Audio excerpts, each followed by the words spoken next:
Bueno, la crisis ha sido muy fuerte y ha afectado prácticamente toda la economía, pero lo cierto es que no a todas las empresas, no a todos los sectores y no a todos los tipos de trabajadores les ha ido igual. Y en este sentido lo que muestra la crisis es la importancia del tipo de desarrollo y de modelo de crecimiento seguido. Los resultados lo que indican es que en el caso de la economía española su especialización en determinados sectores en detrimento de otros, el poco desarrollo en comparación con otras economías de las actividades más basadas en el conocimiento, generadores de puestos de trabajo más cualificados, que permiten aprovechar más el capital humano de la gente más formada, es una parte importante de lo que está pasando en la crisis española. Se ven claras diferencias y cómo las ocupaciones más cualificadas resisten mejor, los trabajadores más formados resisten mejor, incluso ven cómo crece su empleo incluso durante esta crisis tan grave. En lo que comenta Lorenzo Serrano sobre la evolución del empleo, es muy perceptible cómo las empresas durante la crisis retienen el capital humano e incluso lo incrementan. El único grupo de trabajadores que ha aumentado durante la crisis es el de los universitarios. Ahora hay 225.000 universitarios más trabajando de los que había en el año 2007. Y este comportamiento se observa también en otras economías. Las empresas consideran que el capital humano es un activo y, por tanto, intentan, en primer lugar, evitar desprenderse de él para seguir contando con él cuando llegue la recuperación, pero además, en una crisis tan larga como esta, se podría pensar que muchas empresas, ciertamente así ha sucedido en algunas de ellas, tienen que desprenderse del capital humano, igual que se desprenden de otro tipo de activos. Pero al mismo tiempo hay una corriente de fondo que consiste en que se incorpora cada vez más capital humano para ser más competitivo. Esto también sucede en la economía española. Viene sucediendo desde hace años, incluso durante el boom inmobiliario también esto pasaba. Ahora es más perceptible. Cuando se mira la estructura del empleo se observa que las actividades, las ocupaciones más cualificadas, que son las que incorporan más conocimiento, han ganado peso, pero es un ritmo, el de la economía española en este sentido, que tiene que acelerarse porque es el camino por el que se puede generar más valor añadido. La incorporación de conocimiento cambia el perfil de las actividades productivas y de los productos y permite soportar los costes elevados, más elevados, típicos de las economías avanzadas. Realmente puede parecer paradójico hablar de luces en el mercado de trabajo español teniendo en cuenta la duración y la gravedad de la crisis, pero incidiendo en lo que se acaba de comentar, efectivamente lo que se percibe es que al menos el ajuste está yendo en la dirección correcta. Nuestra estructura productiva se está acercando a los otros países avanzados de Europa. Entonces, es cierto que el problema es que grandes sectores están perdiendo mucho empleo y los que lo están creando ya en términos netos, pues quizás son demasiado pocos en número y crean demasiado poco porque todavía son pequeños, pero sí es cierto que nos estamos aproximando a una estructura de especialización productiva más parecida a países como Alemania, como Francia, como el Reino Unido, y eso es una señal positiva para el futuro, porque eso es lo que nos permitirá no solo crecer más y mejor en el futuro, sino ser más resistentes también ante futuras crisis. Y este proceso de aproximación se refleja también en cuanto al tipo de puestos de trabajo y en cuanto al tipo de trabajador. Como se ha comentado, efectivamente las empresas españolas se nota que están haciendo un esfuerzo por preservar su capital humano, sus trabajadores más formados, y se nota un cambio hacia un tipo de puestos de trabajo que entrañan más uso del conocimiento, más cualificación, más valor añadido y una mejor posición competitiva en el mercado global, que es en el que tenemos que competir. Y todo esto claramente es un ajuste en el sentido adecuado. De nuevo, si el ajuste fuese más rápido, pues eso es lo que todos desearíamos, pero vamos en la buena dirección en ese sentido. El problema que tiene la economía española en este momento es que esa adaptación que está haciendo en la buena dirección se da simultáneamente con un encogimiento de la dimensión de la economía y del empleo. Por tanto, se podría decir que, por un lado, tenemos una estructura productiva que va estando más en sintonía con nuestro nivel de desarrollo, pero por otro lado tenemos una economía más pequeña y sobre todo tenemos un volumen de empleo sustancialmente menor que el que alcanzamos en el año 2007. Y por consiguiente es muy difícil percibir con esa situación donde dos variables clave como son la producción y el empleo han perdido volumen, que en esas condiciones pueda haber mejoras. Pero en lo que queda de la economía, la estructura actual está mejor adaptada a lo que deberían ser las fuentes del crecimiento en las que se tiene que apoyar nuestro patrón de desarrollo futuro. Bueno, por una parte se tienen que acometer cambios en el mercado de trabajo y otros mercados importantes que permitan reactivar el crecimiento, pero lo que indican las previsiones es que, aunque a corto plazo los aumentos fuertes del empleo pues son poco previsibles, en un horizonte de más largo plazo, pensando en la próxima década,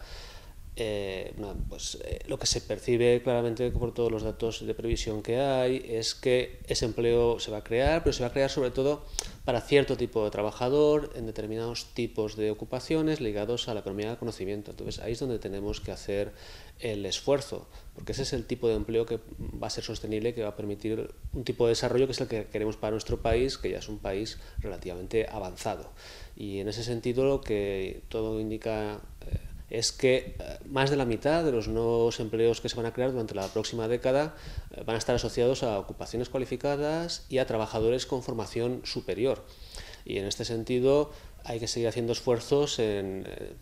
dotar de mayores niveles de formación a nuestros trabajadores, no solo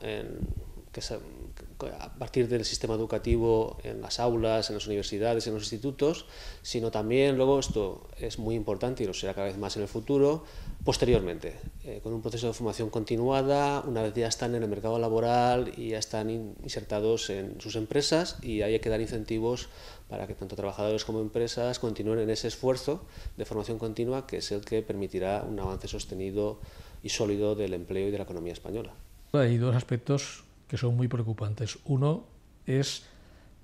qué palancas pueden hacer que la economía vuelva a crecer, porque el crecimiento de la demanda es muy difícil que a corto plazo pueda ser estimulado por un sector público que tiene enormes restricciones financieras y que está todavía en un proceso de reequilibrio presupuestario. Y por otra parte, la inversión tampoco va a pulsar con fuerza porque hay un problema de capacidad instalada y no utilizada. Por tanto, se podría producir más con el capital del que ya disponemos. Eso hace que la demanda exterior vaya a ser muy importante en los próximos años y que haya que hacer un gran esfuerzo para seguir aprovechando las oportunidades que ofrecen los mercados mundiales, sobre todo aquellos que son más dinámicos, que no son los que están más cerca. Pero ese esfuerzo también tiene que apoyarse en la intensificación en conocimiento, porque los países avanzados defienden su posición competitiva en los mercados internacionales mediante la exportación de productos que tienen un grado de sofisticación también alto. El otro, por tanto, ahí hay un reto importante: cómo impulsar la demanda a través del sector exterior y cómo tener mayor capacidad de competir. El otro asunto que es muy preocupante es el que tiene que ver con la situación de aquellos trabajadores, que son muchos, que están parados y que no tienen las cualificaciones que más se van a demandar. Porque, claro, por un lado hay una noticia positiva, y es que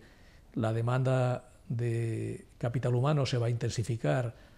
pero hay otra, que es que hay una oferta muy importante de personas sin capital humano o con el capital humano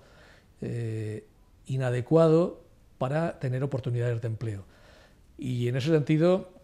yo creo que la economía española, la sociedad española, las autoridades españolas deberían colocar en el primer lugar de las prioridades la mejora de la empleabilidad de muchas personas, adultas y jóvenes que van a tener dificultades muy serias de empleo durante toda la próxima década. Eso es cierto y eso supone un cambio radical respecto a la situación previa a la crisis, cuando parecía que la educación y la formación no eran importantes porque había empleo para todos rápidamente sin necesidad de tener una formación elevada, y eso era así, y era cierto, pero eso se ha demostrado que ha sido un periodo pasajero, efímero, y que no ha podido ser un proceso sostenible. Y ahora toda esa gente que en gran medida abandonó los estudios prematuramente porque tenía oportunidades de empleo adecuadas o parecían adecuadas en aquel momento, ahora han descubierto que eso no es así. Si se comparan con lo que ha sucedido con otras personas que sí, pues siguieron sus estudios, adquirieron más formación y accedieron a otro tipo de ocupaciones, en otro tipo de sectores, quizá las enseñanzas creo que son bastante claras, ¿no? Y entonces ese fue un error que ahora habría que evitar y habría que realizar mayores esfuerzos precisamente en tratar de que esa gente que cometió ese error pudiese corregirlo. El sistema educativo, en sentido muy amplio, no solamente la formación reglada, sino, como tú señalabas, también las ofertas formativas que se realizan para ser aprovechadas a lo largo de toda la vida laboral, pues el sector educativo tiene que dar respuesta a esa necesidad de reciclaje o de ampliación de la formación que haga más empleables a personas que de otro modo pueden convertirse, como algunos ya se están convirtiendo, en paradores de larga duración, ¿no? Esto tiene consecuencias sociales, seguro, tiene consecuencias de confianza en las oportunidades que la sociedad ofrece a todos o solo a una parte, seguro. Y yo creo que debe ser un asunto al que prestar mucha atención por parte de todas las partes, ¿no?, sociales, privadas, públicas, y que probablemente desde una perspectiva de largo plazo es el reto más importante que tiene esta sociedad, ¿no? Seguir ofreciendo a la mayor parte o a la totalidad de su población una expectativa de progreso, ¿no? En muchos casos, por ejemplo en el caso del sistema educativo, esas reformas llevan tiempo y apreciar sus resultados todavía implica el paso de más tiempo, y entonces eso hace más complicado, ¿no?, implantar ese tipo de reformas y mantenerlas y ver si van en la línea adecuada. Pero desde luego son cambios imprescindibles y son cambios que son más complicados de efectuar si no hay un consenso respecto a cuál es el problema y hacia dónde se quiere ir en función de dónde está la solución. Pero que sean retos difíciles y complicados y que necesiten tiempo, naturalmente no quiere decir que no haya que ponerse manos a la obra, sino lo que quiere decir es todo lo contrario, que hay que ponerse cuanto antes y de modo efectivo. Bueno, en relación con lo que comentas, Lorenzo, a mí me resulta preocupante que sobre cuestiones tan básicas en las que el diagnóstico es tan claro y en el que se insiste cada vez que hay un estudio internacional, tenemos un problema en el sistema educativo de resultados, de nivel de aprendizaje y de adquisición de capacidades y de habilidades por parte de estudiantes en enseñanza primaria. Acaban de salir datos de la OCDE, en PISA los tenemos desde hace tiempo, también en la universidad, existiendo diagnósticos bastante claros en este sentido, pues cueste tanto llegar a acuerdos para trabajar por lo esencial